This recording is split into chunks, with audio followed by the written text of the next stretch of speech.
श्रुति प्रेम को बोलती है कि मैं यहाँ पे एक कैफ़े खोलना चाहती हूँ जो फूड इंडस्ट्री में मैं अपना फ़ायदा बना सकती हूँ और मुझे लगता है तुम मुझे इसमें बहुत हेल्प करोगी। मैंने तुम्हारे हाथ का खाना है जो बहुत टेस्टी है और तुम मेरे साथ काम करने के लिए तैयार हो ना, ये बताओ प्रेम।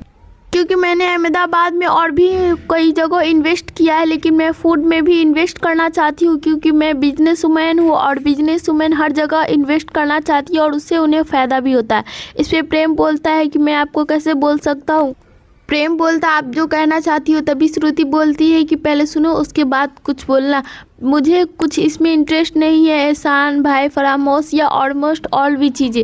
फूड इंडस्ट्रीज में मुझे लगता है इन्वेस्ट करने पे मेरा फ़ायदा होगा और तुम्हारा भी। प्रेम बोलता है आपने मुझे इतना बड़ा मौका दिया जिसके लिए मैं लायक भी नहीं हूँ, इसके लिए आपका थैंक यू, लेकिन मैं इसमें कोई भी इंटरेस्ट या इन्वेस्टमेंट या काम नहीं करना चाहता हूँ। आप एक बिजनेस वुमेन है और मैं घाटे का सौदा, आप मुझ पे दाव मत खेलिए। आप मेरे साथ सौदा करके आप भी घाटे में चले जाइएगा। श्रुति बोलती है मैं अपना हार जीत का फैसला तुम पे नहीं छोड़ती हूँ, वो मैं तय करूँगी कि क्या करना है नहीं करना। फिलहाल तुम मेरे साथ काम करने के लिए तैयार हो।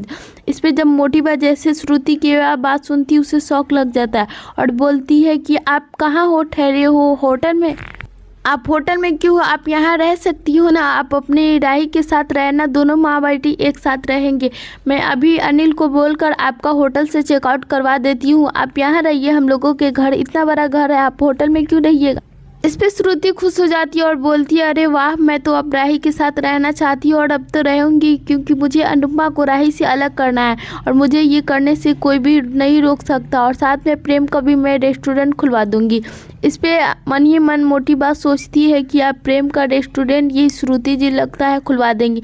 कम से कम अनुपमा जी काम ना आई तो श्रुति जी तो काम आएगी, हमारा प्रेम का रेस्टोरेंट फिर से ओपन होगा, फिर से अच्छा से चलेगा। राही खुद सोचती है कि शायद श्रुति ही प्रेम को इस गिल्ट से बाहर निकाल पाए क्योंकि प्रेम इतना गिल्ट के अंदर चला गया है कि उसे कुछ समझ में नहीं आ रहा।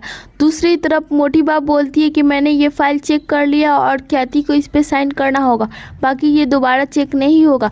अनिल बोलता है मोटिबा पर पावर ऑफ अटॉर्नी और साइन करने का अधिकार तो भाभी के पास है ना, तो भाभी को इन्हें पढ़ना ही होगा ना। इस पे मोटिबा क्या तो हमें ख्याति के आगे पीछे घूमना पड़ेगा उससे साइन करवाने के लिए। ये पहले एक सिक्रेटरी थी और सिक्रेटरी बनकर रहेगी, प्रोफेसर बनने की कोशिश ना करेगी और ना मैं इसे करने दूंगी। इस पर अनिल बोलता है पर बा ऐसा तो नहीं है, पराग भाई ने साफ साफ बोल दिया है कि उनके जाने के बाद भाभी ही इस घर की मालकिन रहेगी, तो आप ऐसा क्यों कर रही है। ख्याति बोलती है मैं इस फाइल को पहले चेक करूंगी, पढ़ूंगी, उसके बाद साइन करूंगी। इस पे मोटिबा गुस्सा हो जाती है। आगे के अपडेट्स देखने के लिए हमारे चैनल को सब्सक्राइब करें और वीडियो को भी लाइक करें।